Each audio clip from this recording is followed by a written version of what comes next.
이렇게 들어와? 브레이크 밟지 말아보세요. 브레이크 안 밟았습니다. 이게 지금 막 사고가 났거든요. 네, 안녕하세요. 모카 김한영입니다. 여기 보이는 게 뭔지 아세요? V2L입니다. 여기서 전기를 뽑아서, 그래서 여기 있는 요 냉장고를 작동시키고 있는 거예요. 사용한도 20%로 설정해 놨는데 지금 87%인데 요게 다 20% 될 때까지 108시간 남았다고 해요. 나흘 동안 연속으로 켜놓을 수 있다는 얘기네요. V2L에서 생각보다 전기를 덜 먹는다, 자동차에 있는 배터리는 어마어마하다 라는 걸 볼 수 있습니다. 여기 들어있는 배터리는 무려 81kWh 배터리가 들어있으니까 당연하다고 할 수 있겠죠. 자, 어쨌든 오늘 이 차 여기서만 살펴볼 게 아니고요, 실제 주행을 하면서 여러 가지를 살펴봐야 될 텐데, 자, 그러면 이 차의 기능들은 어떤 것들이 있고 이 기능들이 우리를 얼마나 풍요롭게 만드는지 주행을 하면서 살펴보도록 하겠습니다. 하늘색 GT라인.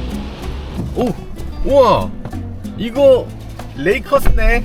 레이커스로 바꿔놓으셨어요? 우와, 레이커스 너무 좋다. 우와, 제가 조금 예습을 했습니다. 어저께 밤에 이 차를 받아서 그래서 조금 예습을 하고 왔는데요. 예습하고 왔는데 좋아. 연비 이벤트 같은 걸 하시나 보죠? 네, 안녕하세요. 네, 가나요? 네네. 진짜 좁네. 야, 여기 나가는 게 쉽지 않은데? 이것도 EV3도 지금 이게 그래도 SUV라고 이게 보닛이 높아서 아, 좋아. 아, 멋있어. 아, 날이 확 겠네. 아침에 비가 내리다가 딱 깨니까 여름인데도 불구하고 그렇게 덥지 않고 딱 좋은 그런 계절을 보여주고 있어요. 이렇게 날이 개는 거 마치 이 현대기아의 미래를 보여주는 것 같습니다. 이거 뭔데 달려있는 거야? 기아 AI 어시스턴트 문맥과 세부사항을 함께 말씀해 주세요. 화성은 살기 좋아? 화성은 살기 좋아? 화성은 다양한 편의시설과 자연환경이 잘 어우러져 살기 좋은 곳이에요. 화성은 가려면 테라포밍을 해야 된다 그러던데. 화성에서 살기 위해서는 테라포밍과 같은 기술적 도전이 필요해요. 좀 전엔 살기 좋다고 그랬잖아, 네가. 전자랜드는 다양한 전자제품을 한 곳에서 편리하게 구매할 수 있는 미친 사람하고 얘기하고 있는 것 같죠? 약간 좀 제정신이 아니야, 얘가. 생성형 AI인데 똑똑한 사람을 만들어낸 게 아니고 AI를 미친 사람을 만들어낸 것 같아요. 좀 나아지겠죠?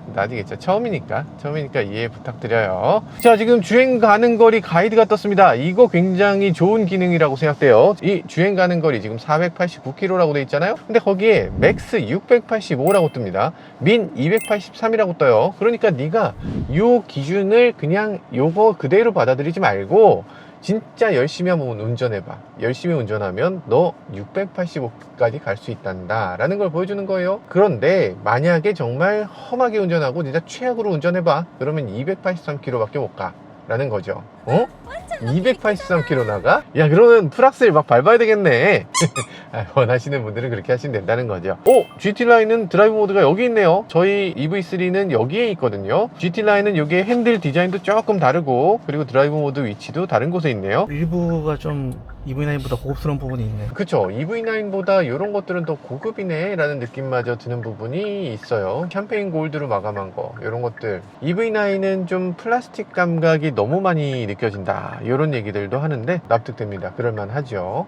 스마트 회생제동? 그건 오토 버튼 눌러서 바로 할 수 있는데, 오른쪽을 끝까지 당기면 오토 모드로 바로 들어가요. 이게 바로 스마트 회생제동입니다. 이렇게 되면 앞으로 가속하다가 가속 페달에서 발을 떼면 알아서 감속을 이렇게 해줍니다. 필요한 만큼만. 회생제동이 너무 강하면 사용할 때 되게 불편해요. 가속 감속 이러면서 울컥 이렇게 운전하게 되죠. 그래서 회생제동을 너무 약하게 한다면 그러면 회생제동 효과가 없기 때문에 자꾸 브레이크를 또 밟게 돼요. 그러면 또 브레이크 때문에 또 울컥울컥 거릴 수 있죠. 그러니까 이 회생제동이라는 건 굉장히 어려운 거예요. 어떻게 맞춰야 사람들을 만족시킬 수 있을까? 이게 굉장히 어려운 지점이죠. 그래서 회생제동을 오토로 만드는 겁니다. 오토로 만들게 되면 회생제동을 만약에 필요 없는 경우에는 차가 그냥 흘러가게, 지금처럼. 그리고 차가 만약에 앞에 멈춘다 라고 하면 알아서 내가 브레이크를 밟지 않아도, 보세요, 회생제동을 합니다. 차가 감속돼요. 여기 차지라는 게 뜨면서 차가 더 감속되도록 하는, 그래서 브레이크를 밟아주는 대신에 그 에너지를 회생받는 이런 모습을 보여줍니다. 브레이크 페달을 밟게 되면 일부는 회생제동, 일부는 브레이크 패드가 작동될 거잖아요. 에너지의 상당 부분이 그냥 브레이크 패드의 마찰력으로 다 사라져 버립니다. 그 아까운 에너지를 제대로 회수하지 못하고 열 에너지로 다 방출해 버리기 때문에 그거는 너무 바보 같은 일이다. 당연히 회생제동으로 에너지를 회수하는 게 좋겠다라는 거죠. 그래서 오토 회생제동이 그만큼 편리하고 중요한 겁니다. 그런데 이 스마트 회생제동이 너무 잘 되거든요. 지금 어댑티브 크루즈를 켠 거 같이 잘 돼요. 그래서 내가 켜고 있나? 라고 착각을 합니다. 어댑티브 크루즈 작동되고 있는 거든가?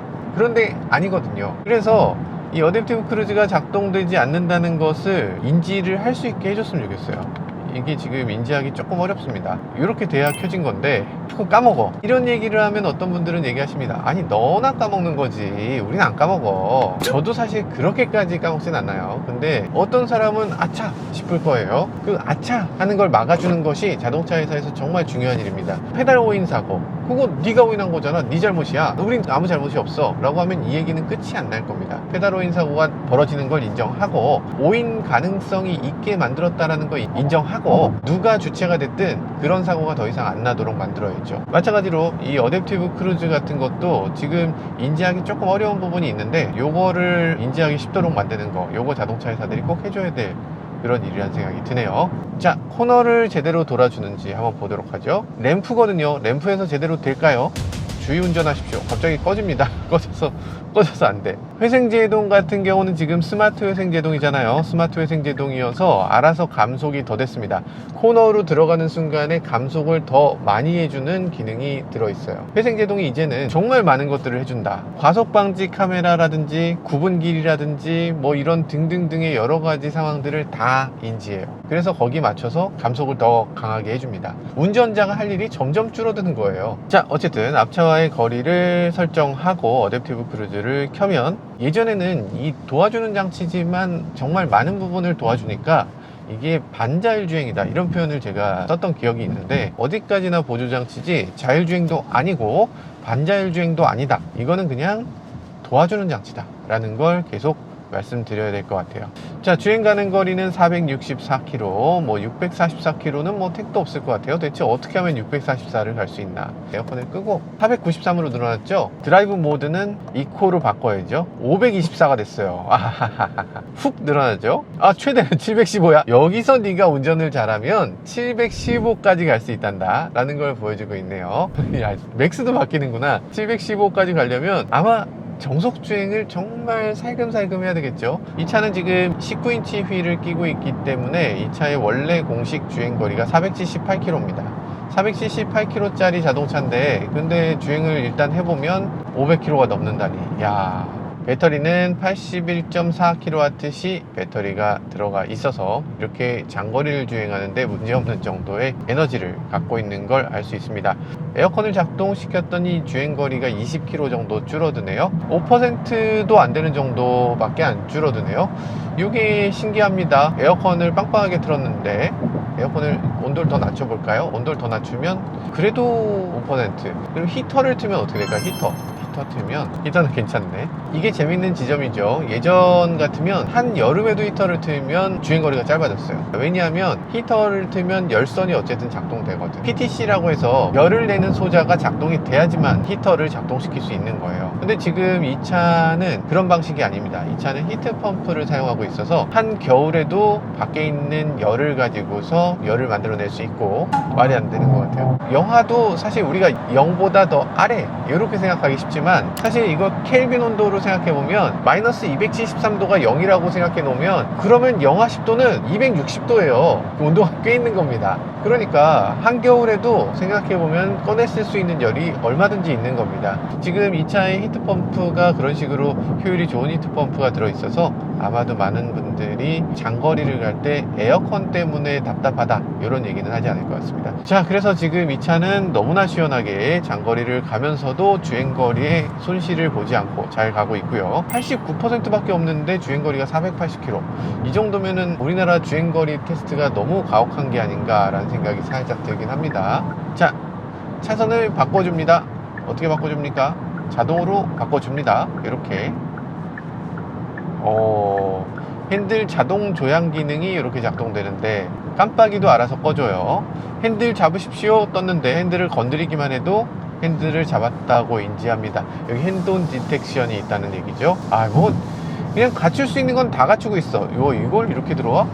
제가 브레이크 안 밟았습니다. 네, 브레이크 끝까지 안 밟았는데 알아서 감속을 충분히 해줬고요. 그리고 삐삐삐삐 하면서 네가 브레이크를 밟는 게 좋겠어 라고 경고해 주는 것까지도 잘해줬습니다. 긴급제동으로 그냥 뻑 하고 서는 게 아니고 이렇게 부드럽게 이 능숙한 운전자가 이런 상황에 대처하듯이 잘 대처해줬어요. 긴급제동 시에 내가 브레이크를 살짝 건드리면 긴급제동 중에 브레이크를 밟으면 긴급제동이 풀려버리냐? 이게 너무 시나리오가 많아서 정확하게 딱 답을 드리기가 어렵습니다. 브레이크를 밟았으니까 이 사람이 알아서 하겠지 라고 놓아버리는 선택지가 있고, 브레이크를 밟았는데 이 사람이 충분히 밟지 못했어, 그러니까 내가 더 밟아줘야 되겠네? 라고 하는 선택지가 있습니다. 대부분 자동차들이 그 두 가지 기능을 다 갖추고 있어요. 지금 상황에서는 이 차 스스로도 이 정도면 내가 충분히 제동할 수 있어 라는 자신감이 있었기 때문에 긴급제동으로 정말 급제동을 하지 않고 이렇게 충분히 감속시킨 다음에 다시 가속시킨 걸 볼 수 있어요.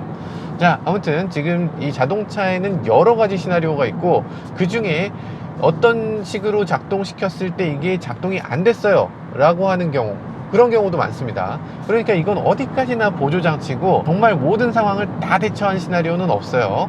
잘못된 상황이 분명히 발생할 수 있습니다. 특히나 앞이 차가 아니고 벽이다, 건물 가게다, 이런 경우는 정말 대처를 못합니다. 그냥 갖다 받게 돼 있어요. 내가 게다가 가속 페달을 끝까지 밟았다, 그러면 긴급제동을 안 합니다. 그러니까 긴급제동이 안 됐다고 해서 이것에 대해서 이 차 긴급제동 안 됐으니까 자동차 탓 아닙니까? 라고 얘기하는 건 정말 바보 같은 짓이죠. 자동차는 어디까지나 보조장치를 주는 겁니다. 어디까지나 책임은 여러분들한테 있어요. 자동차는 절대 책임지지 않습니다. 물론 책임지는 경우 있지. 내가 제동을 했는데 제동이 안 됐어, 핸들을 돌렸는데 핸들이 갑자기 푹 빠져서 그냥 공중에서 돌았어, 이런 상황이면 이건 책임지겠지만, 운전자가 자동차의 보조장치를 지나치게 믿은 것에 대해서는 이거는 자동차 회사가 책임질 수 있는 부분이 아닙니다. 자, 앞에 사고가 났다고 하는데 큰 사고가 아니길 바라겠고요. 사고가 났다는 게 여기 경고가 딱 떴습니다. 계기판에. 참신하고 되게 좋은 기능이라는 생각이 드네요. 이게 지금 막 사고가 났거든요. 근데 지금 막 사고 난 거를 지금 경고를 딱 띄워줬습니다. 이게 어떻게 이렇게 되지? 우리 약간 미래에 와 있나? 이게 신기하다. 어떻게 이렇게 하지? 정말 참신하고 좋은 기능이라는 생각이 들어요. 사고에 대해서 미리 대비할 수 있으니까. 2차 사고가 정말 많거든요. 그래서 그런 것들을 대비할 수 있는 정말 좋은 기능이라는 생각이 들고, 한 가지 더 바라는 게 있다면 말로도 좀 알려주면 좋겠습니다. 계기판만 아니라 중요한 정보니까 그렇게 해주면 좋을 것 같아요. 멀리 있으니까 진짜 EV9 같아. EV9 같죠? EV9의 축소판, 거리가 멀면 어느 정도 크기인지 가늠이 안 돼서 EV9인가? 이렇게 생각한다니까요. 진짜로 EV9 같잖아. 처음에는 원래 둘을 잘 구별하기 어렵게 돼요. 사람이라는 게 원래 분류를 하는 존재라 자꾸 패턴을 만드는 거죠. 그래서 요거랑 요거 비슷한 거 아니야? 이렇게 느끼는데 나중에 계속 보다 보면 둘이 다르다는 걸 바로 인식하게 됩니다. 소형차 중에서 지금 승차감이 제일 좋은 것 같아요. 승차감이 미쳤죠. 공기압을 볼까요? 공기압 38, 37. 승차감이 꽤 좋아요. 17인치 휠이 기본이고 19가 옵션이거든요. 근데 옵션 휠로 디자인이 조금 좋은, 그렇지만 승차감은 조금 나쁜 그런 휠을 쓰고 있는데 꽤 부드럽고 승차감이 꽤 괜찮다.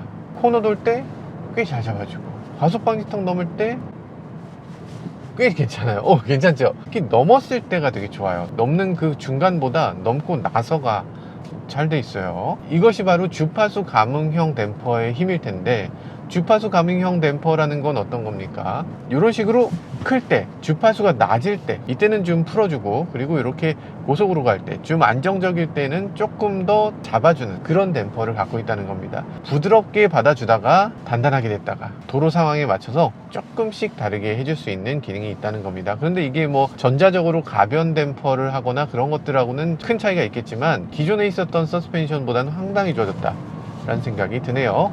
우와, 코너링이 잡아 돌리는 느낌이 없네. 왜 이렇게 되지? 타이어가 좋은가? 배수 성능도 괜찮고, 타이어가 이 정도면 좀 힘들어 할 때가 됐는데, 여기서 조금 미끄러지기 시작합니다. 물길, 마른 길 이런 것까지 다 테스트해 줄 수 있도록 이런 도로 환경까지 조성해 준 겁니까? 와, 진짜 섭외 엄청난데? 코너에 대해서 스마트 회생 제동이 계속 작동되면서 자꾸 코너니까 여기는 감속해야 돼요 라면서 자꾸 회생 제동이 작동돼서 이거는 조금 풀어줘야 될 것 같아요. 뒤에 뭐가 자꾸 떨어지는 것 같긴 한데 기분 탓이겠지? 타이어가 진짜 좋네요. 이렇게 물길 이렇게 가는데 아무 문제가 없이 굉장히 안정적으로 아주 기분 좋게 그립을 잡아주는 느낌이에요. 모터 소리가 좋아졌어요. 모터 소리 되게 좋죠? 모터 소리가 저는 약간 거슬렸는데 약간 고주파 소리 같이 그렇게 나서 그게 좀 거슬렸는데 구형 EV6가 약간 그 소리 때문에 얘기가 좀 있었거든요. 근데 지금 소리 들어보면 훨씬 조용하고 그리고 주파수대가 조금 달라졌습니다. 조금 더 이 고주파 느낌이 덜 나는 것 같아요. 처음에 전기차가 도입됐을 때는 와, 이게 진짜 조용하고 차 밑에 배터리가 있으니까 오뚜기 같이 코너링이 너무 좋아, 옆으로 기울어지는 게 하나도 없어, 와 씨 이게 어떻게 이렇게 좋냐 이러면서 정말 감탄했죠. 그런데 이제는 이게 당연하게 느껴져요. 코너링 잘 되는 거 당연하지, 차가 잘 나가는 거 당연하지, 이 정도 안 되면 어떻게 팔아, 이런 느낌입니다. 그러니까 상향 평준이 되면서 이제 전기차 수준이 이 이상 좋을 수 있을까? 소형차인데, 소형 SUV인데 이 정도로 좋은 소형 SUV가 이게 가능한 거야? 지금 현실에 완벽한 차는 없지만 그래도 이 소형 SUV 중에서 가장 완벽에 가까운 자동차를 만들어낸 게 아닌가, 그런 생각이 들어요. 한 5년 전만 해도 상상할 수 없는 정도의 승차감이고 5년 전만 해도 상상할 수 없는 정도의 정숙함, 이 완성도, 이 깔끔함, 거의 완벽에 가까운 이런 느낌. 이거 여기서 어떻게 트집을 잡아? 그럼에도 한 가지 문제를 찾자면 헤드업 디스플레이가 조금 뿌예요. 약간 뿌옇게 나옵니다. 근데 말하면서도 너무 아무것도 아니어서 그게 뭐 그 정도 당연히 뿌일 수 있지. 말하면서도 민망하네. 지금 스티어링 휠 느낌이 되게 좋거든요. 너무 좋고 직진 안정성도 훌륭합니다. 그렇기 때문에 이걸 꺼봐야 될 것 같아요. 차로 중앙 유지 기능을 켜놨기 때문에 이게 좋을 수도 있어요. 그걸 끄고 한번 사용해 보도록 할게요. 그래도 안정감이 괜찮은데, 지금 핸들 돌렸을 때 조향 느낌도 되게 좋고요. 예전 같으면은 이 정도 급의 자동차에 CMDPS라고 해서 이 안쪽에다 모터를 달았었거든요. 그러니까 핸들 감각도 조금 이질감이 좀 느껴진다, 이런 얘기들을 많이 했어요. 근데 이제는 이것도 RMDPS로 바뀌었어요. 차도 RMDPS여서 렉 쪽에다가 MDPS를 붙이는 형태로 바뀌었습니다. 조향 감각이 더 고급스럽고 더 직결감 있게 확실하게 느껴지는 조향 감각을 보여주네요. 제가 불법으로 가는 게 아니고 이렇게 가게끔 돼 있는 도로입니다. 지금 차로를 4개를 거쳐서 가야 돼. 네, 와, EV3가 이렇게 있구나. 지금 여러 가지 색상이 여기 가득 있습니다. 대체 이 중에 어떤 차를 선택해야 되느냐라는 거죠. 저희가 봤을 때 이 다양한 컬러가 한 대 있지만 흰색은 나름대로 멋집니다. 일단 뒷모양은 그렇게 예쁘지 않아요. 근데 옆모양을 보면, 옆모양은 이 하이글로시랑 요 흰색이랑 같이 어울려서 GT라인에서 괜찮아 보이기도 하고, 이거는 뭐 최고의 선택이 될 수 있지 않을까 라는 생각이 들기도 하는 그런 색이기도 하고요. 하늘색은 조금 무난한 느낌이고 그린은 독특한 느낌입니다. 이게 뭔가 거리에 저런 종류의 색은 원래 없었는데 거리에 새롭게 등장한 색이네 라고 느껴질 만한 그런 완전히 새로운 색으로 만들어졌고요. 그리고 여기 보시면 가장 멋진 색은 아이보리 매트 실버, 이 색이 가장 최고의 선택이지 않나 라는 생각이 듭니다. 디자인상으로는 가장 예뻐요. 그런데 사실 이거 다룰 때는 조금 쉽지 않을 것 같아요. 예를 들면 스크래치가 났다, 아니면 여기 뭐 페인트가 뭐가 묻었다, 보통 어떻게 합니까? 보통 컴파운드로 지우잖아요. 컴파운드로 지워질까? 지워지지. 근데 문제는 유광이 됩니다. 자동 세차를 몇 번 돌리고 나면 그것도 유광이 돼요. 자꾸만 유광이 돼. 그래서 몇 년이 지나고 나면 이 차는 아마 유광으로 보여질 것 같아요. 그래도 괜찮다면 뭐 선택하셔도 좋을 것 같고요. 그러면 이 차가 도저히 나는 다루기가 어렵다 라고 하는 분들은 이 차를 선택하시면 됩니다. 이건 아이보리 실버인데요. 아이보리 실버 같은 경우는 무광의 이 다루기 어려운 지점, 이런 것들을 딱 막아주는 그런 컬러라고 할 수 있어요. 나름대로 좋은 선택이 될 수 있을 것 같다. 회색도 뭐 나쁘지 않지만, 회색도 괜찮은데 회색이나 짙은 색의 큰 장점은 멀리 있을 때 EV9인가? 하고 보다 보면 EV3 그런 장점이 있습니다. 여러 컬러 다 마음에 들지만 그 중에서 가장 마음에 드는 건 역시나 그린인 것 같아요. 그죠? 그린 너무 예쁘죠? 잘 골랐네. 우리가 잘 골랐네요. 역시 그린이 최고인 것 같습니다. 일반 모델이잖아요. 일반 모델은 옆에 있는 부분이 하이글로시가 아니고 매트하잖아요. 세로로 저렇게 마징가 제트 잎처럼 생긴 저런 부분이 세로 그릴로 되어 있고, 그리고 여기 보면은 은색 크롬이 들어가 있어요. 저런 식으로 생겼는데 저쪽으로 가서 GT라인을 보면 GT라인은 또 다른 느낌입니다. 이런 느낌 기억하세요. 앞부분에 이렇게 이 마징가 제트 잎 같은 거 없어지고요. 약간 기하학적인 느낌이 들고, 그리고 옆에 저 크롬 부분 없어지는 거, 이런 것들 생각해 보면 이 GT 라인이 더 매끈하지만 저는 저 EV3 그냥 일반 모델이 더 SUV 같이 보인다, 더 터프해 보인다, 이런 느낌이 있네요. 약간 작은 차기 때문에 조금 더 SUV의 느낌을 자아낼 수 있으면 그게 더 좋지 않나 하는 생각이 들긴 하는데, 여러분들 생각은 어떤지 댓글로 남겨주시면 좋을 것 같아요. 자전거 이걸로 충전하는 거 맞아요. 할 수 있죠. 굳이 자전거를 이걸로 왜 충전하냐고? 이 자전거를 여기 차에 싣고서, 그리고 마운틴 바이크를 가지고서 산에 가는 거예요. 그래서 산에서 이 차를 세워놓고 거기서부터 마운틴 바이크로 막 오프로드를 막 가는 겁니다. EV3가 말하는 라이프 스타일이에요. 자전거 이거 안 실린다고요? 에이, 실리죠. 지금 여기 폴딩하게 되면 리터 수가 1500리터 정도 나온다고요. 지금 이거 접이식 자전거잖아요. 지금 기아 못 믿으세요? 기아가 지금 보여주는 건 지금 피크닉 이렇게 다 요거까지 다? 요거까지 하려면 뒷좌석을 접어야 됩니다. 뒷좌석 접으면 할 수 있어요. 어차피 피크닉은 2명이 가는 거 아닙니까? 그거 뭐 이렇게 2명이 딱 의자 2개 딱 기타 치면서 2명 가는데 자전거는 안 돼. 아니 저 사람 진짜 그럴 수 있지. 여자친구는 여기서 이렇게 빵 같은 거 굽고 뭐 요리 같은 거 하고, 여기 V12 요리 같은 거 하는 동안에 이 남자친구는 가서 산에 갔다 오고, 자기야 자기를 위해서 이렇게 준비했어 이러면서 딱 여기서 자기 이렇게 하는 거, 그런 거 딱 떠오르지 않습니까? 여기 재밌는 아이템들이 있네. 기아 무선 충전 패드가 있어요. 오, 대박. 이야, 이거 너무 좋은데? 이 각도도 조절이 되고. 저 멀리. 그리고 요거 되게 잘 만든 게 뒤쪽에 약간 이 방열판이 달려 있어요. 방열판이 달려 있어서 보통 무선 충전 패드 사용하다 보면 열이 오르잖아. 근데 그 열 오르는 걸 이렇게 방열판으로 어느 정도 식혀줄 수 있는 장치가 마련되어 있습니다. 오, 이런 것까지 되는구나. 전화번호 남겨놓는 장치. 전화번호를 이렇게 쭉 해서 이렇게 닫아버릴 수도 있어요. 열어줄 수 있고. 이건 비상 탈출 키트래요. 그래서 여기 라이트가 있습니다. 라이트를 켤 수 있는 이 라이트 기능을 비상 탈출이라고 말하는 건 조금 웃기지 않나? 가격을 보면 놀랍니다. 요거 19,000원이래요. 19,000원이면 살만한데? 자동차 액세서리가 19,000원짜리가 어딨어. 여기 있는 거 17,000원입니다 뒤쪽에 방열판도 있고 다 있는데 17,000원이면 괜찮아 보여요. 조금 아쉽다면 선이 좀 나오는 게 조금 아쉽긴 한데, 선이 좀 안 나오게 기아도 요런데 어디다가 좀 이렇게 아울렛을 조금 더 만들어주면 좋을 것 같다는 생각이 들어요. 아울렛 요 뒤에다가 좀 하나 만들어주면 요 뒤로 케이블을 보낼 수 있을 거잖아요. 그래서 여기다가 아울렛을 좀 해주지. 그러면은 여러 가지 더 붙일 수 있을 텐데, 뭐 그런 생각이 들고요. 세 번째는 코일 매트입니다. 코일 매트인데, 코일 매트는 여러 번 말씀드리지만 이건 여러분 건강에 안 좋은 거예요. 꼭 쓰지 않으시길 바라겠어요. 이거 자체가 녹기도 하고요. 요 사이에 먼지가 들어가면 먼지를 빼낼 수가 없습니다. 이게 세척이 안 돼요. 벌써 이런 게 박혀 있잖아. 이런 인조잔디 같은 게 요 사이에 박혀서 지금 꺼낼 수가 없는 상황이 됐어요. EV 같은 경우에는 카드가 여러 가지 생기니까 카드 홀더를 갖고 있으면 여기다가 이제 EV 충전 카드 같은 걸 여러 개 놓을 수 있는 카드 홀더라고 합니다. 글쎄요, 저라면 안 달 것 같아요. 이 부피가 더 줄어들도록 보관을 해야지, 부피가 더 늘어나도록 보관하는 건 좀 잘못된 보관 아닌가 싶은 생각이 살짝 들긴 합니다. 아래쪽에 이런 것들이 있어요. 이것도 지니인 액세서리입니다. 이렇게 컵홀더에다가 컵을 더 높여줄 수 있는 장치. 정말 쓸데없는 장치 같은 생각이 드는데, 나는 팔이 짧아요, 팔이 요만해요 라는 사람들도 있을 수 있으니까 펭귄이라든지 그런 사람이 운전할 때는 정말 필요할 것 같아요. 가격이 35,000원. 가격도 조금 맞나 싶은 생각이 드네요.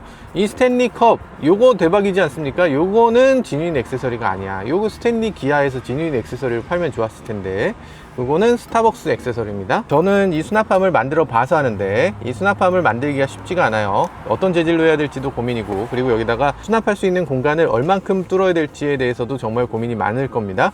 근데 지금 너무 타이트하게 뚫긴 했는데, 이게 또 타이트하게 뚫은 데다가 카드를 여기다 집어넣고 나면 카드가 안 보여. 그래서 카드를 꺼낼 수가 없게 됩니다. 이게 좀 짧아야 돼요. 그래서 짧고 요 밑이가 좀 얕아야 됩니다. 그래서 저는 이 수납함 자체가 굉장히 좋은 아이디어고 너무 훌륭한데 요걸 이렇게 접을 수 있으면 좋겠다는 생각이 들어요. 그래서 이렇게 갖고 나갈 때 이렇게 접을 수 있는 손잡이가 있어서 클러치백처럼 이렇게 들 수 있는 그런 형태로 만들어지면 좋을 것 같아요. 그래서 필요할 때는 이렇게 넣어서 다시 펴고, 정말 이걸 수납함 용으로만 쓰면 조금 아쉬울 것 같긴 합니다. 이걸 약간 오리가미에서 영감을 얻은 그런 접었다 폈다 할 수 있는 그런 특허를 가지고 있는 사람이 있다면서요? 바로 접니다. 제가 이런 특허를 갖고 있기 때문에 그런 것들을 좀 만들어 주시면 좋을 것 같다는 생각이 들어요. 저 특허 아주 저렴하게 넘겨 드릴 테니까 하시면 좋을 것 같다. 요 안에 이런 거 있습니다. Rain or Shine 이렇게 써 있어요. 그래서 이렇게 딱 열어보면 이게 나옵니다. 귀여운, 진짜 한 뼘짜리 우산이 딱 나오네요. 우산이자 양산이란 얘기예요. 19,800원이라고 하고요. 짠! 좋아! 되게 좋아요. 다시 당기면 바로 닫히고. 좋아요. 이거 사고 싶은데? 19,800원이면 사고 싶다. 자, 그리고 이런 거 있습니다. 선글라스 케이스. 요즘 들어서 자동차에 여기 선글라스 케이스가 없잖아요. 그러니까 이걸 사용해서 선글라스 케이스로 사용한다는 얘기인데, 이렇게 선글라스 같은 거 이렇게 넣을 수 있는 거예요. 이렇게 꺼내서 선글라스 끼거나 아니면 카드 홀더로도 사용할 수 있어서, 그래서 그런 것들 나름대로 유용한 장치라는 생각이 들기도 합니다. 운전석에다는 이런 거 거슬린다고 생각되고 조수석에다 붙이면 괜찮을 것 같아요. 그러면 지뉴인 액세서리까지 다 살펴봤으니까 다시 시승으로 이어가 보도록 하겠습니다. 외기 유입 차단, 터널 구간일 때 차단하고 기타 구간일 때, 그러니까 막 냄새 날 때 창문을 닫아주고 외부 공기도 차단되는 내기 순환 모드로 바꿔주는 거, 자동 환기, 앞에 습기가 생기면 자동으로 에어컨 작동시키는 거, 뭐 이런 것들 됩니다. 공조 편의라고 해서 에어컨 자동 건조, 시동이 꺼지면 에어컨을 좀 말려주는 거죠. 에어컨에 냄새가 나는 걸 좀 막아주겠다라는 그런 기능이고요. 그리고 공조 연동 자동 제어라는 게 있는데, 운전석의 열선과 통풍이 자동으로 되도록, 그러니까 요즘같이 여름에 지금 18도로 맞추면, 제가 통풍 시트 작동 안 시켰는데도 여기 파란색으로 지금 통풍 시트가 최대한으로 작동되는 걸 볼 수 있죠. 등이 시원해졌습니다. 이런 식으로 됩니다. 훌륭하죠? 훌륭하죠? 훌륭한 기능이라는 생각이 들어요. 자, 이렇게 세팅을 하고 출발하도록 하겠습니다. 야, 코너링 미쳤네. 이게 이렇게 좋다고? 저 앞에 있는 차들을 따라가고 있는데 앞에 차들이 저렇게 빨리 가서 저게 되나? 라고 했는데 되네요.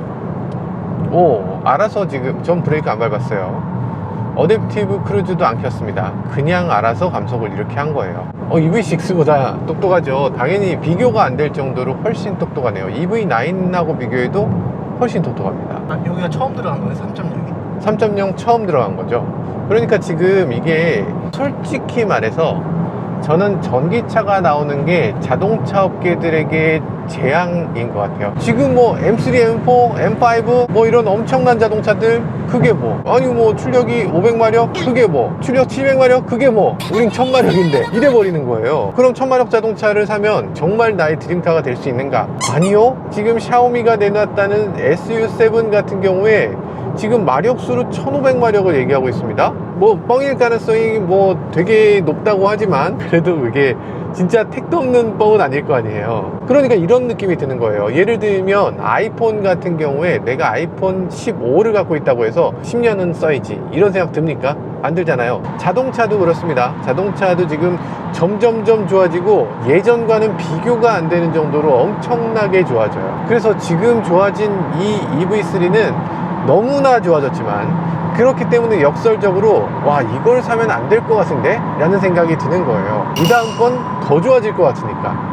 그래서 지금 자동차 회사들에게는 요즘 전기차가 만들어지고 정말 이런 IT 기술이 막 첨단으로 들어오고 이런 것들이 재앙으로 다가오는 겁니다. 그래서 아마 많은 사람들이 옛날에 자동차를 정말 좋아하시고 자동차에 대한 지식이 더 많으신 분들일수록 이 전기차에 대해서 부정적인 시각을 갖는 게 어쩌면 또 당연하게 느껴질 것 같습니다. 그럼에도 주류는 확실히 옮겨갈 수밖에 없습니다. 왜냐하면 전기차의 장점이 너무나 많아. 저도 사실 마음 한켠이 안 좋아요. 전기차로 안 바뀌고 계속 가솔린이 그냥 지배했으면 좋겠는데, 저도 그리고 초반에는 전기차에 대해서 그걸 대체 왜, 굳이 그 불편한 걸 왜, 대안이 지금 필요한 상황도 아닌데 뭐하러 라고 생각했습니다. 그런데 전기차를 타보면 그렇지 않다는 걸 금방 느끼게 돼요.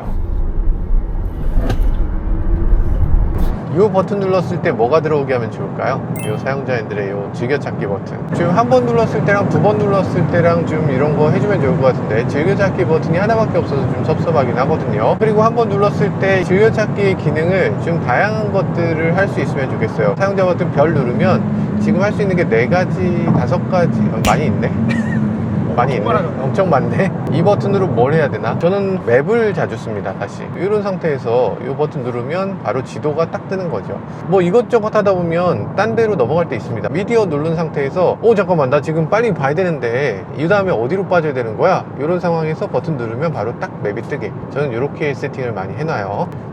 음성인식 요거 한 번 더 누르면 꺼져야 될 것 같은데, 근데 지금 한 번 더 누르면 다시 시작되는 겁니다. 그러면 끌 때는 어떻게 꺼야 되나? 여기서 별을 누르면 꺼진대요. 별을 누르면 꺼지는 걸로 바뀌었습니다. 오래 누르고 있어도 꺼지는데 이런 식으로 별을 누르면 꺼지게 하나가 추가됐다. 하도 제가 요거 끄는 기능 없다고 하도 뭐라고 말씀드렸더니 해주신 거 아닌가 싶은 생각이 살짝 드는데, 음성인식 버튼 눌렀을 때 그거 끄는 기능이 왜 없어요? 왜 없습니까? 당연히 있죠. 그거 음소거 버튼 누르면 돼요 하시는 분이 계셨어요. 진짜 되는지 해볼게요. 자, 음성인식 끌 때 음소거 버튼 눌러볼게요.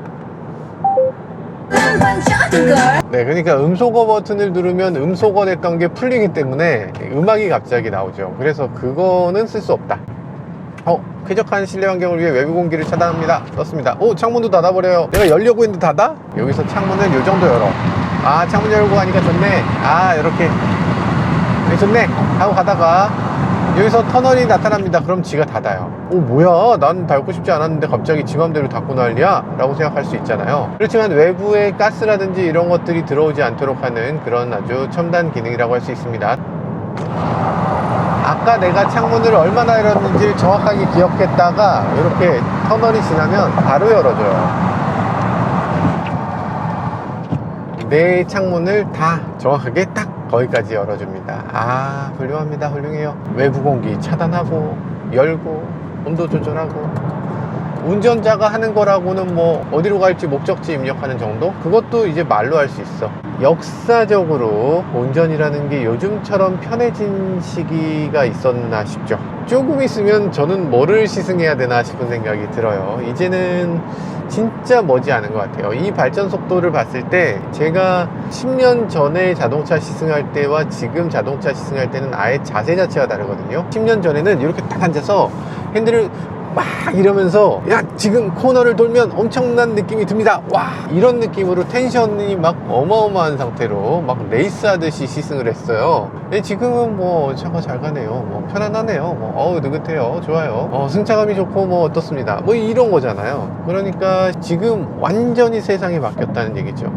지금 여기서 몇 년만 더 가면 진짜로 그때부터는 핸들 자체가 없는 상태로 이 자동차가 얼마나 인공지능적으로 우리를 즐겁게 해주냐, 자동차에 앉았을 때 안마의자는 얼마나 좋으냐, AI 어시스턴트는 얼마나 우리를 더 웃기게 해주냐, 자동차에 밥솥이 달려있는데 그 밥은 얼마나 맛있냐, 이런 것들을 얘기하게 될 것 같아요. 자동차가 더 이상 자동차가 아닌 시대로 금방 접어들 것 같습니다.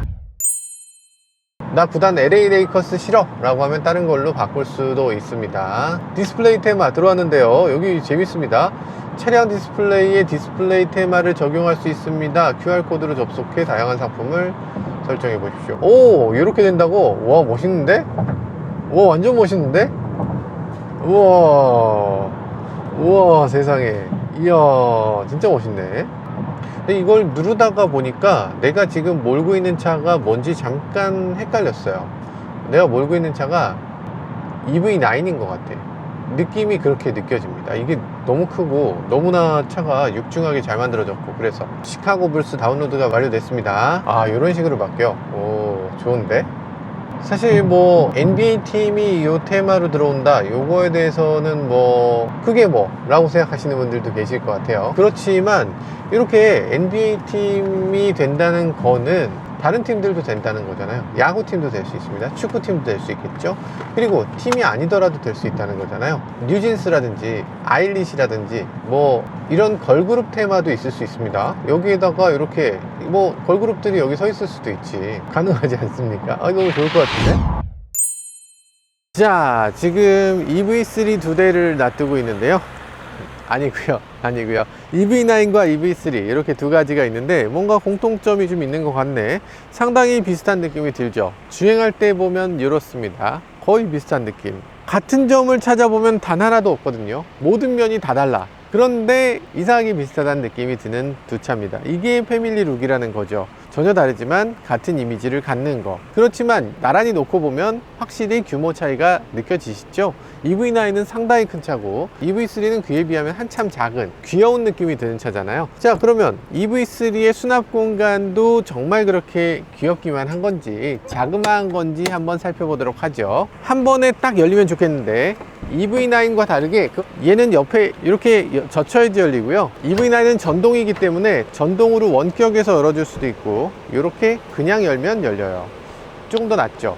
수납 공간도 이렇게 넉넉하고 후륜 구동이니까 더 넓은 거예요. 그리고 EV3는 전륜 구동이다 보니까 앞부분에 공간이 많이 부족했는지 조금 아담한 사이즈라고 할 수 있겠네요. 여기에 뭐가 들어가나 싶은 생각이 들기도 하죠. 자, 그리고 뒤쪽에 있는 트렁크는 더 큰 차이가 있을 겁니다. EV9은 당연히 트렁크 공간이 넓죠. 그렇지.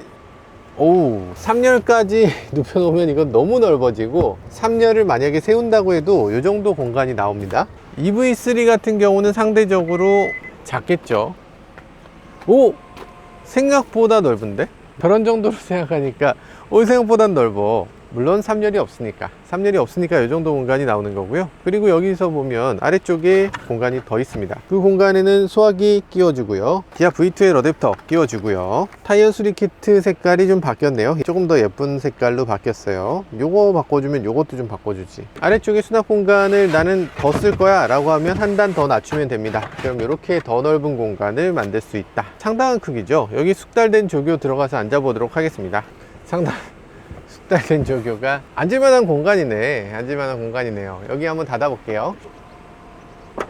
아니 뭐 그 정도는 아니잖아요. 사람이 문제없이 들어갈 수 있을 정도의 크기. 아유, 대단하네. 전체적으로 봤을 때 절대 작은 차는 아니다 라는 느낌이 들어요. 뒷좌석도 마찬가지입니다. 제가 뒷좌석에 한번 앉아보면 요런 느낌입니다. 뒷좌석에 앉았을 때 이렇게 좀 책상에 걸터 앉은 느낌? 이런 거 드십니까? 약간 좀 좁아? 너무 똑바로 서 있어? 그러면 조금 젖히면 되죠. 이 정도면은 이제 넉넉하죠. 근데 이 차는 넉넉한 것에서 만족하지 않습니다. 충분해야죠. 이렇게 여기까지. 야, 이렇게 누워져야죠. 이렇게 누워지면 장거리 갈 때 이렇게 누워서 잘 수 있는 정도의 그런 각도를 보여줍니다. 아우, 넉넉한데요. 그리고 지금 시트 등받이도 이런 식으로 패브릭을 붙였는데 이런 것들도 괜찮아 보이고요. 고급감이 생겼습니다. 이전에 있었던 EV6라든지 이런 차들 보면 여기 손이 베일 것 같은 그런 느낌이었는데 훨씬 더 좋은 느낌으로 이 마감도 훨씬 좋아졌고요. 이런데 에어백 딱지 같은 것도 이렇게 붙어 있는데 이것도 마치 무슨 패션 브랜드의 옷처럼 이런 식으로 딱지가 붙었어요. 이 부분이 그러면 왜 붙어 있냐? 이 부분이 붙어 있는 이유가 있습니다. 바로 센터 에어백 때문이죠. EV3 같은 경우는 센터 에어백이 있어서 운전석에 있는 사람과 조수석에 있는 사람이 서로 부딪히지 않도록 하고, 운전석에만 사람이 있더라도 조수석 쪽으로 몸이 지나치게 많이 움직이지 않도록 하는 에어백을 중간에 이렇게 작동시켜줘요. 당연히 커튼 에어백이 있고 당연히 사이드 에어백이 있습니다. 이 차는 에어백이 9개가 달려 있어서 에어백 개수 어마어마하다 이런 생각이 들기도 해요. 그래서 뒷좌석에 앉았을 때 머리 공간이라든지 시트가 기울어지는 부분이라든지 시트의 감촉이라든지 뭐 고급감이라든지 이런 것들이 기존 세대에 있었던 자동차보다 한 차원 높아졌다는 걸 확실히 느낄 수 있어요. EV6의 뒷좌석에 비해서 더 고급스럽습니다. 뭐 물론 요즘 EV6가 좋아졌으니까 EV6 페이스리프트하고 비할 바는 아니고 이전 EV6에 비해서 더 고급감이 느껴지는 그런 뒷좌석을 보여주고 있네요. 이 세로로 된 요 크롬 부분도 이 정도 차급에는 크롬으로 막 이렇게 덧대서 장식을 하는 거, 이런 것들이 그렇게 흔한 일은 아닌데 장식을 덧대서 이 차가 저렴한 자동차로 만들지 않았다, 나는 고급이다 라는 걸 보여주는 장치로 사용되고 있는 것 같아요. 자, 그러면 여기 지금 디지털 디스플레이에 여러 가지 좋아졌어요. 지금 시카고 불스로 우리가 바꿨잖아요. 그러니까 시카고 불스로 한 상태에서 여러 가지 보면은 뭐 시네마라든지 엔터테인먼트라든지 게임이라든지 이런 것도 생겼습니다. 게임으로 켜보면 로딩이 조금 시간 걸리는 게 좀 섭섭하긴 하네. 뭐 이런 게임들이 생겼습니다. 지금 이거 6,900원짜리예요 그러니까 아케이드 게임이 몇 가지 있고 계속 추가된다고 하는 겁니다. 스폰지밥 런? 아, 양옆이 너무 잘린다? 그러게, 약간 더 길어도 될 것 같은데. 차만을 위해서 여기서 터치하고 오우, 이게 자꾸만 팔이 걸려서 이게 좀 짜증나요. 이게 너무 낮거든요. 조금만 낮아도 좋을 것 같은데. 자동차 중에 여기에 테이블이 있는 차가 거의 없다 보니까 이게 닿는 경우가 아마 예상 못 하실 것 같은데, 이게 닿습니다. 레이싱 게임 같은 거가 있으면 좋을 텐데 그런 건 없고요. 그러면 타워 디펜스 같은 거 한번 해볼까요? 오, 넓다 얘는. 이런 게임, 이게 아마 국산 게임인 것 같죠? 자, 그래서 여기서 시작해 봅시다. 아우, 팔 진짜 너무 작아. 기본적으로 얼마나 큰 디스플레이에서 사용하라고 만든 건지 작은 애들이 보이지가 않아요. 이 자체는 나쁘지 않아요. 재밌게 할 수 있어. 근데 문제는 여기서 내가 P를 넣는 순간입니다. P에다가 잠깐만, 다시 할래 라고 하고 다시 게임으로 들어가면 없어. 다시 로딩해. 다시 처음으로 갑니다. 그러면 아까 내가 했던 거 없어졌어. 아니, 최소한 세이브는 돼 있어야 되는 거 아니야? 세이브도 안 돼 있어서 약간 좀 짜증날 것 같아요. 누구 만나기 위해서 잠깐 대기 중에 게임을 좀 하다가 열심히 만들어 놨는데 그 사람 와서 출발, 그러고서 출발하고 나면 없어지는 거. 우리가 닌텐도를 하는데 닌텐도에 세이브 버튼이 없다고 한번 생각해 보세요. 얼마나 열받겠어. 약간 그런 느낌이 있고요. 또 비슷한 느낌이 드는 게 있습니다. 이런 거 여기서 엔터테인먼트 별도 가입이 필요하다고 하고, 엔터테인먼트에 뭐가 있는 줄 알아야지 별도 가입을 하지 않겠습니까? 이게 뭔지는 보여줘야죠. 일단 보여주고 나서 가입하는 걸로 스텝을 좀 바꾸셔야 돼요. 자, 시네마 같은 경우는 보면 유튜브, U 플러스 모바일, 왓챠, 웨이브가 되고요. 그리고 지금 넷플릭스도 되면 좋겠는데 제네시스는 넷플릭스가 되지만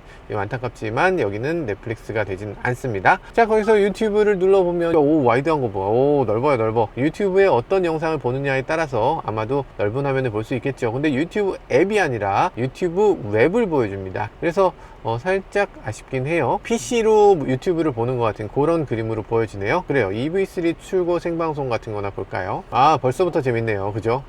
벌써부터 재밌죠? 네. 잘생겼다. 아, 잘생겼다. 와, 누군지 모르지만 겁나 잘생겼네요. 확대를 해보면 풀스크린으로 이렇게 볼 수도 있어요. 좋죠? 왜 이렇게 되죠? 드래그가 좀 잘못됐어요. 드래그에 버그가 있네요. 아, 요거 버그가 있습니다. 내가 원하는 대로 안 가고 더 빨리 가. 빨간색 저 볼이 사소한 버그가 있고요. 이런 것들이 개선되면 좋겠습니다. 이 상태에서 또 내가 만약에 D를 누르게 되면 시네마 모드가 중지됩니다. 아니, 유튜브인데 그냥 들으면 안 돼? 듣고 가면 좋겠어요. 유튜브로 음악 듣는 사람들도 있는데 그런 거 좀 계속 소리가 들렸으면 좋겠고, 그래서 스톱이 됐어. 그 다음에 다시 유튜브로 들어가려면 다시 이렇게 해야 되고, 아까 그 영상을 보려면 다시 검색을 해야 된다는 게 이 프로세스가 맞나. 영화 같은 걸 롱폼이라고 하고 뭐 틱톡 같은 걸 숏폼이라고 하면 유튜브 같은 건 미드폼이라고 할 수 있겠죠. 약간 중간 정도 폼입니다. 그러다 보니까 이거는 잠깐 누군가를 기다린다거나 아니면 뭔가 10분 내외로 시간이 남을 때 볼 수 있는 그런 컨텐츠예요. 신호대기에서도 물론 볼 수 있겠죠.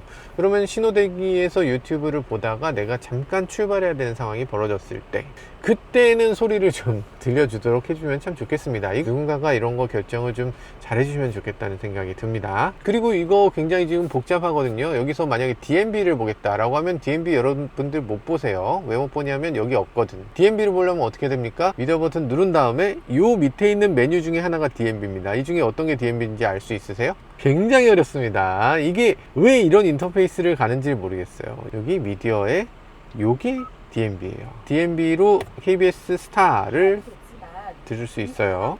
맞지 않도록 원본에 쳐야 되는 부분이라는 생각이 이 상태에서 짠! 뭔가 최근에 D를 누르면 어떻게 됩니까? 활동을 파고든 어떤 소리가 나오잖아요. 갈수록 좀 기승을 부리는 것 같아요. 좀 대책 마련이 시급해 보입니다. P를 누르면 다시 화면이 나오고 D를 누르면 다시 소리가 나와요. DMB는 이렇게 되고 있습니다. 이 디스플레이를 어떻게 다뤄야 되는지 이걸 안 해본 게 아니에요. 이 인터페이스를 어떻게 하면 소비자들이 가장 좋아하고 어떤 게 최적이다라는 걸 이미 결론을 낸 겁니다. 근데 기존에 있었던 이 결론을 낸 인터페이스에 대해서 그때 결론 지은 사람들의 노하우가 그대로 이어지지 못하는 거죠. 그때 당시 이 DMB 인터페이스 만든 사람은 지금 뭐 하고 있습니까? 저는 그분이 계속 이걸 이어가고 있다면 이 현대차에서 지금 유튜브에서 이런 식으로 인터페이스를 만드는 일은 없었을 것 같아요. 지금의 현대기아가 여기까지 올라온 데는 정말 많은 사람들의 노력이 있었던 것 같고, 엔지니어들의 그런 노력이 계속 이어질 수 있도록 회사의 장치들이 마련돼야 되지 않나 하는 생각이 듭니다. 그리고도 이 인터페이스가 아이콘으로만 나타나 있는데 굉장히 재밌죠. 요것과 요것과 요것은 무엇이 다른가? 그건 뭐가 다릅니까? 알 수 있어요? 이건 오디오거든요. 블루투스, 자연의 소리, USB를 보는 게 이겁니다. 이건 뭡니까? 이건 스트리밍이에요. 이게 이 아이콘이 스트림하고 무슨 상관이 있어요? 꼭 이걸 아이콘으로 해서 밑에다 깔았어야 됐을까? 왜냐면 되게 재밌는 지점이 지금 메뉴는 지금 세로로 돼 있잖아요. 근데 여기는 또 가로로 돼 있어. 이 미디어 버튼을 눌러서 나오는 건 완전히 새로운 메뉴가 돼요.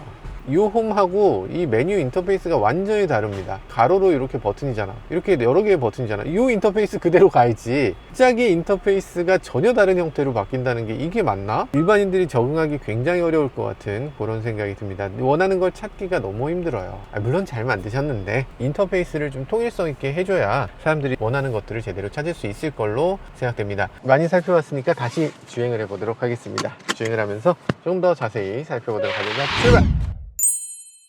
잠깐만, 이제 진짜 단점을 얘기해야 돼. 너무 좋은 점만 얘기했어요. 우리 단점 뭐 있습니까? 뒷유리, 뒤가 더러워지네요. 지금 오늘 아침까지만 해도 완전 새 차였는데 저렇게 더러워지다니. 이렇게 쉽게 더러워지는 차 괜찮습니까? 에어로를 잘못 만드신 거 아닙니까? 너무 별거 아닌 건가? 너무 별거 아닌 것 같기도 하고. 단점은 거의 얘기 안 된 것 같은데 그럴 줄 알고 저희가 이 차를 구매했습니다. 처음에 딱 봤을 때 첫 모습만 좋으면 뭐해? 이걸 계속 탔을 때 문제가 뭐가 있는지 이런 것들을 계속 보여드리도록 할 테니까 보시려면 뭐 해야 되죠? 네, 구독과 좋아요, 알람 설정까지 해주시면 차의 장점, 단점, 그리고 사용할 때 여러 가지 아쉬운 점들도 다 보실 수 있을 겁니다. 지난 4시간 동안 190km를 왔고요. 중간에 1시간 정도 쉬었어요. 근데 쉬는 동안에도 엔진 시동을 켜놨습니다. 그래서 그때 조금 전기를 먹었고, 그래서 그런 것들 감안했을 때 지금 480km를 넘게 가는 걸 확인할 수 있었네요. 이 차에 들어간 81kWh라는 어마어마하게 큰 배터리도 배터리지만 공기 저항 계수가 0.27, 그러니까 CD 값이 상당히 우수한 편이긴 하죠. 구름 저항이 적은 타이어를 사용하고 있기도 하고, 모터 효율도 기존보다 좋아져서 그래서 전비가 kWh시당 6km를 그냥 달성해요. 그러니까 이렇게 장거리를 주행했을 때 배터리에 대해서 전혀 신경 쓰지 않고 이렇게 올 수 있게 되는 거죠. EV3 정도를 탄다면 뭐 충전을 굳이 할 필요 없겠다. 그냥 왔다가 잘 놀고 그냥 가면 전기가 충분히 남아 있을 것 같다. 그런 생각이 듭니다.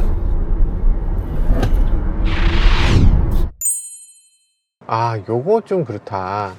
이게 저희가 흙탕 있는 데를 막 달려왔잖아요. 그러다 보니까 지금 이 후방 카메라가 너무 더러워져. 일단 후방 카메라가 너무 오염이 되기 쉬운 위치에 있고, 후방 카메라를 좀 닦아낼 수 있는 방법이 있으면 좋겠는데 그런 방법이 없어서 조금 아쉽긴 하네요. 정면으로 이렇게 보여주는 것도 되게 재밌네. 확대해서 방향성을 이렇게 보여주네요.